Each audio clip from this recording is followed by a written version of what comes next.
May makinig kayo. April 26, Sunday. Wala tayong manalangin. Takinan Diyos. Ngayon po salamat sa pagkakataong ito. Nagpapasalamat kami sa inyo bilang kayo ang aming nakilalang tagapagligtas at Panginoon. Tulungan niyo po kaming unawain ang mga pinagagawa niyo sa amin sa araw-araw. Papasalamat kami sa aming mga tinatamasa, sa anumang aming naranasan, sa kasiyahan, sa dusa, kung anumang naranasan namin. Lahat ay pinagpapasalamat namin sa inyo. Lahat po ng bagay ay may kabuluhan dahil ito po ang inyong layunin sa amin na matuto kami na magpasalamat. Nabalik namin ng papurit para salamat sa pangalan ni Jesus. Amen. Ang pag-aaralan natin ay nasa awit 23. Basahin ko sa Digital Bible. Meron pa siya akong Digital Bible dito. Awit 23.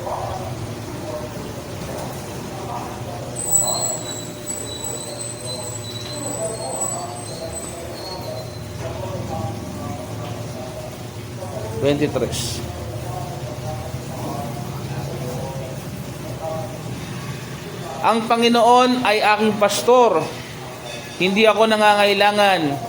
Kanyang pinahihiga ako sa sariwang pastulan. Pinapatnubayan niya ako sa siping ng mga tubig na pahingahan. Kanyang pinapanauli ang aking kaluluwa. Pinapatnubayan niya ako sa mga landas ng katuwiran. Alang-alang sa kanyang pangalan. Oo, bagaman ako'y lumalakad sa libis ng lilim ng kamatayan, wala akong kakatakutang kasamaan, sapagkat ikaw ay sumasa akin. Ang iyong pamalo at ang iyong tungkod ay nagsisialo sa akin. Iyong pinaghahandaan ako ng dulang sa harap ko, sa harapan ng aking mga kaaway. Iyong pinahiran ang aking ulo ng langis. Ang aking saro ay inapawan. Tunay na ang kabutihan at kaawaan ay susunod sa akin sa lahat ng mga kaarawan ng aking buhay. At ako'y tatahan sa bahay ng Panginoon magpakailanman. Pagpalain po ang salita ng Panginoon. Purihin ang Panginoon sa pagkabasa ng kanyang salita. At mababasa natin sa 1 Gs, Kabanata 14, kilala ko ang aking mga tupa. Kanina, binanggit natin sa mga awit kung sino yung pastor, pastol. Alam niyo naman siguro ang pastol, di ba? Yung nag-aalaga ng mga hayop, yung nagpapakain. At sabi dito, dapat kilala tayo ng ating pastor at tayo kilala din natin yung ating pastor. Pero hindi ko sinasabing ako yung pastor, ha? Ako yung instrumento lamang ng Diyos. Ang tunay na pastor, walang iba kundi ang Panginoong Jesucristo. Maaaring tawagin niyo ang pastor dahil naordinahan naman talaga ako. Pero tinutukoy ko dito pastor, yung totoong pastol. Walang iba kundi ang Panginoong Jesucristo. Noong unang panahon, isa sa mga trabaho sa Israel, sa mga noong araw kasi, ito trabaho noong araw mag-alaga ng hayop. Kahit naman hanggang ngayon, may nag-aalaga pa naman ng hayopan, di ba? Oh. Inaalagaan nila ang mga hayop nila, umaga, gabi. Sa gabi, bakit nila binabantayan? Gawa merong maninila. Ano yun, yung mga lobo. Di ba nilalapa nila yung mga kambing o kung tawagin na yung mga tupa. Alam niyo ang ilustrasyon sa Biblia, yung tupa kasi napaka-ututo. Alam niyo yun? Madaling pasunurin ang tupa. Madaling iligaw ang tupa. Kaya nangangailangan talaga ang tupa ng pastor. Ngayon, sa panahon natin ngayon, napakaraming ingay, napakaraming mga sinasabi nating hadlang para marinig natin yung tinig ng tunay nating pastor. Nandiyan yung social media. Yan, sisipulan ka, halimbawa, kung ibaba, sisipulan ka ng lalaki, di ba? Aakitin ka ng mundong ito. So tayo naman mga lalaki, aakit naman tayo sa mga babae. O yung pag sa mundo naman, aakitin tayo ng mundo, sa kayamanan. Maraming daan na kala natin tama pero mali pala. Mali pala yung landas na yon. Ngayon, dapat nating maunawaan na kilala dapat natin yung pastol natin kung sino. Walang iba kundi ang Panginoong Jesucristo. Mamaya, sumama tayo, susunod tayo sa hindi pwedeng hindi tayo susunod kung anong mapakinggan natin Pero dapat ang susundan nating daan o landas, yung daan ng Panginoon. Napakarami ngayon, social media, Facebook, yan. Tinuruan ka halimbawa ngayon ng Bible, mamaya, baka nakapanood ka ng influencer, na-influensyahan ka na, nag-gumawa ng masama, tara, di ba? Gawa tayo ng kasamaan. Ano ba ang sakripisyo ng ang pastol? Nababasa sa Juan 11,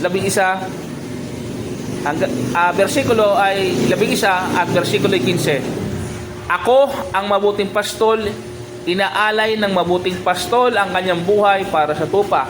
Tandaan nyo, pag isang pastor ay totoo, na kagaya ni Jesucristo, inaalay niya ang kanyang sariling buhay. Handa siya magsakripisyo. Tandaan nyo Nakita ba natin sa Panginoong Jesucristo nung namatay siya sa krus? Sariling buhay niya, inalay niya. Merong isang upahan. Ano yung upahan? Hilduhan. Na, ito, bigyan kita 500. Bantayan mo maghapon yung alaga ko, ha? Uso ba yan? Yung babayaran mo yung tao para gawin yung trabaho? Upahan. Nung dumating na yung mangunguha ng kambing o ng kung anong bagay yon, may baril, no? May baril. Sabay takbo siya, no? Takbo yung, kasi bakit ko ang buhay ko? Kaya nga ako naghahanap buhay para maibuhay. Pero tandaan nyo, kung tunay na may-ari yun ng kambing, tunay na may-ari yun ng tupa, ipaglaban niya yung mga binabantayan niyang alaga niya. Dahil napamahal na ito doon at talagang tunay nga na pastor siya talaga. Pero pag ang isang pastor o pastol ay upahan, walang pagmamalasakit. Bakit? Binayaran lang siya Bayaran. Tandaan nyo, pag ang pastor, buong kwarta, puro pera lang hindi yun ang totoong pastor. Tandaan nyo, dapat siya kamukha ni Kristo. Na ano man ang mangyari, hindi kayo iiwan, hindi kayo pababayaan. Pero huwag nyo titingnan sa tao yun, ha? Ang tao nang iiwan. Pero ang Diyos, Kristo, kailanman hindi kayo iiwan. Ngayon, hindi naman tayo mga tao, hindi lang naman tayo ginawa lang kagaya nitong electric fan. May disenyo yan, ginawa yan. Tayo, alam nyo ba, may halaga tayo sa Diyos. Dahil pag-aari tayo ng Diyos, ginawa tayo sa pamamagitan ng Espiritu. May Espiritu tayo Nakakapag-usap tayo sa Diyos Yun ang ating special na katangian bilang tao, napakahalaga natin sa Kanya. Kahit libo-libo pa tayong tao, milyon-milyon tayong mga tao, alam nyo ba kilala ka niya? Sa pangalan? Ilan ang buhok mo? Alam mo ba ilan ang buhok mo? Ikaw sa sarili mo. Nabilang mo na buhok mo? Ilan ang cells sa katawan mo? Kung sa science, ilan ang cells? Ilan ang microorganism niya sa katawan mo? Alam mo? Sabihin mo, naku, mag-isa lang ako sa mundo. Sarili ko lang to. Sarili ko lang binubuhay ko. Hindi mo ba alam, may binubuo ng napakaraming selula? Iba-ibang organismo nakatira niya sa katawan mo. At di ka nag-iisa. May mga bulati yan. May sabihin, sinusustain ka ng Diyos. Kung gusto ko niya mabuhay, mabubuhay ka. Kung gusto niya kang kunin ang buhay mo, pwede. Dahil pag-aari ka niya. Kaya tandaan natin, habang may lakas tayo, itanong natin at hanapin natin, ano ba ang purpose ko dito sa mundong ito? Kailangan malaman natin ang mission natin sa mundong ito. Bakit Lord ako nabubuhay pa? Bakit hinayaan niyo akong nahinga pa? Ngayon, alam niyo ba na ang Panginoong Jesus, kahit meron na siyang lahat ng kanyang kayamanan, ang isang tao, pag ang isang tao nagrebelde, mawala sa makasalanan, hahanapin niya. Iiwanan niya yung marami sa kawan, hahanapin niya. Kayo ba nag-alaga ng hayop? May anak ba kayo o nag-alaga ka ng hayop? Di ba pag may nawalang isa, yun ang hahanapin? Ngayon, kailangan nating manalangin, kailangan natin magbulay-bulay, Dahil napakaingay talaga ng mundong ito. Yun ang distraction eh. Kailangan nyo laging hanapin sa bawat lakad natin yung tinig ng ating pastor. Nang sa gayon, habang tayo nabubuhay, yung direksyon ng buhay natin patungo sa buhay na kasiyasiya at ganap. Ano yon? Yung kasama ang ating pastor. Walang iba kundi si Jesucristo. Tayo po'y manalangin. Dakilang Ama, maraming pong salamat at napakinggan po namin ang mensahe na pagkakilala namin walang iba kundi ang mabuting pastol, ang Panginoong Jesucristo. Tulungan niyong makilala namin siya, ang kanyang tinig, at kami sumunod sa aming pastor.